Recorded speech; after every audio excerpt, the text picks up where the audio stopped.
अस्सलाम वालेकुम, मैं हूं आपका एस्ट्रोलॉजर सलीम समी। आज फिर हमारा टॉपिक टॉरस एसेंडेंट में शादी का देखने का जो तरीकाकार है वो बताएंगे। आज हम सन साइन से आपको बताने की कोशिश करेंगे कि सन साइन से भी आप शादी की एज देख सकते हैं। जैसे एसेंडेंट टॉरस में सन जो है तीसरे हाउस में यानी कि कैंसर में है, तो ये सन साइन बना। तो यहाँ से अगर आप वन करें 1 2 3 4 5 6 7 10th कैप्रिकॉन आपका जो है वो 7th हाउस बना। कैप्रिकॉन का जो रूल करता है वो सैटर्न है।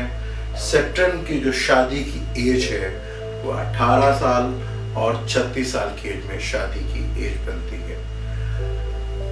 सन साइन अगर आपका कैंसेरियन है और 7वां हाउस आपका कैप्रिकॉन होगा जिसका रूल सैटर्न है, उसकी शादी की एज 18 साल और 36 साल शादी की एज होती है।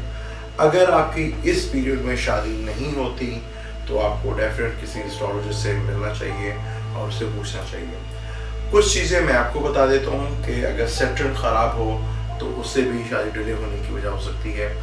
सैटर्न अगर आपका ख़राब हो तो आपके घर में जितनी भी लेबर होती है या काम करने वाले लोग होते हैं जिन्हें 4th क्लास एम्प्लॉइज कहते हैं, उनकी परेशानी आपको हमेशा रहेगी।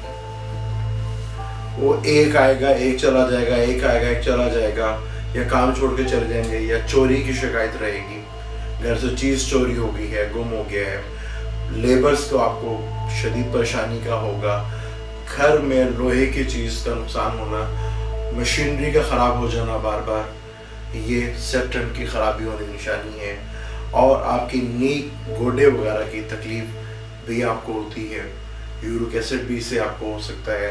ये सैटर्न आपका अगर बहुत ज़्यादा ख़राब हो और हर काम में डिले होना, ये आपकी सबसे बड़ी निशानी होगी अगर आपके ज़ायचे में सैटर्न ख़राब है। ये इतने का डिले करवा देगा जब आपकी किसी चीज़ की ख्वाहिश ख़त्म हो जाएगी तब जाके आपकी कोई ख्वाहिश पूरी करेगा।